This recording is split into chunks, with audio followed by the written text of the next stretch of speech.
លោកស្វីចិនអ៊ីនអូធួនអនឡាញលោកពីលើអគារការិយាល័យមេធាវីសម្រាប់ខ្លួនពីពេលនេះទៅគឺជាការបង្ហោះមុនគេសម្រាប់ខ្លួនខ្ញុំចាប់ផ្ដើមពីសូន្យកសាងធួនអនឡាញឡើងមកតែមុនចូលទីផ្សារភិហ៊ុនខ្ញុំត្រូវភរិយាប្តឹងលែងលះដោយការមិនព្រមសម្របសម្រួលការព្យាយាមរបស់ខ្ញុំក៏រលាយការរៀបការរបស់ខ្ញុំនិងអតីតភរិយាពោពេញទៅដោយការចងចាំដ៏សែនឈឺចាប់រឿងអាស្រូវប្រឌិតជាច្រើនបំផ្លាញមុខមាត់ខ្ញុំឲ្យខ្ទេចអស់ព្រោះខ្ញុំត្រូវធ្វើឲ្យខូចកេរ្តិ៍ឈ្មោះនៅលើអ៊ីនធឺណិត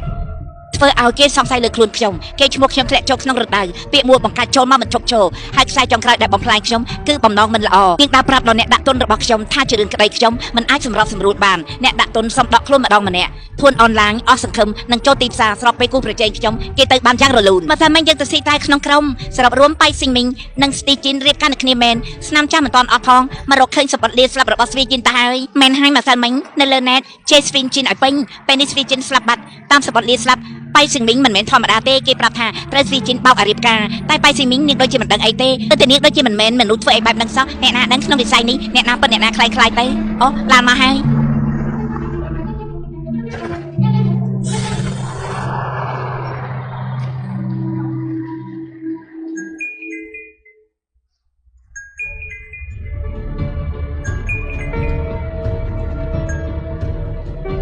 យ៉ាប្រាប់មកមើលថាមានរឿងអីហេតុអីបានស្វីជីនស្លាប់ស្វីជីនគេចិត្តស្ដាងពេកហើយបើក្រុមហ៊ុនចូលទីផ្សារភិហ៊ុនមិនបានដល់ថ្នាក់អូប៉ៃស៊ីងមឹងឲ្យធ្លាក់រណ្ដៅធីង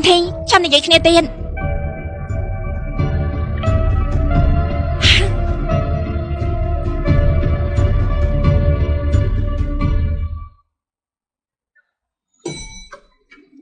សូមអភ័យទៅលេខដែលលោកអ្នកហើយមិនអាចតាក់ទងបានទេនៅពេលនេះ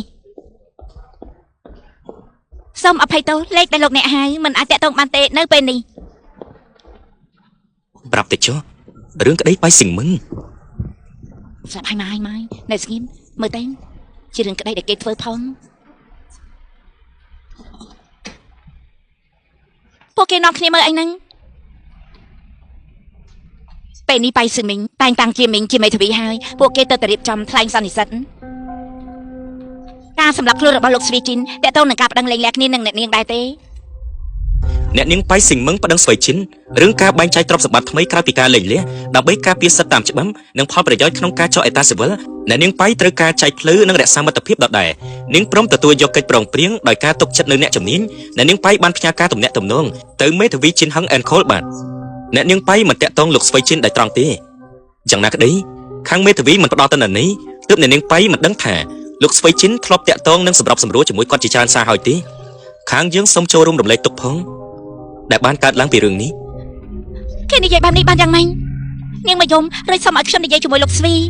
ពេលនេះបែរជាទម្លាក់កំហុសទាំងអស់បានយ៉ាងម៉េចទេ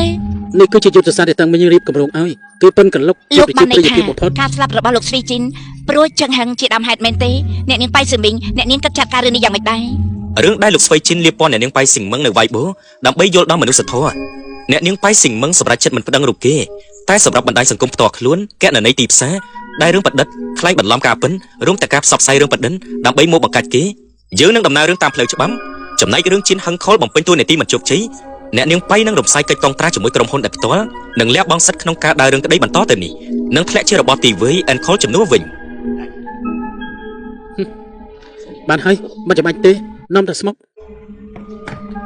ងប្រយ័ត្នខ្លួនផងឈានចឹងជិតមកដល់តុលាការវិញហើយត្រៀមអត្ថបាយទៅខ្ញុំធ្វើការផ្លាត់ធំនេះគិតអធិប្បាយយ៉ាងម៉េចទេក៏ទុកអីតាំងមីងជួលអ្នកដើរតួក្នុង net បានខាងពួកយើងក៏ធ្វើបានដូចគ្នាមែនអត់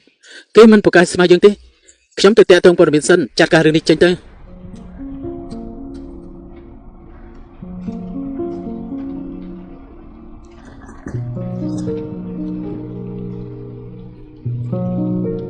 លោកមេធាវីអូលោកមេធាវីអូមេកាយ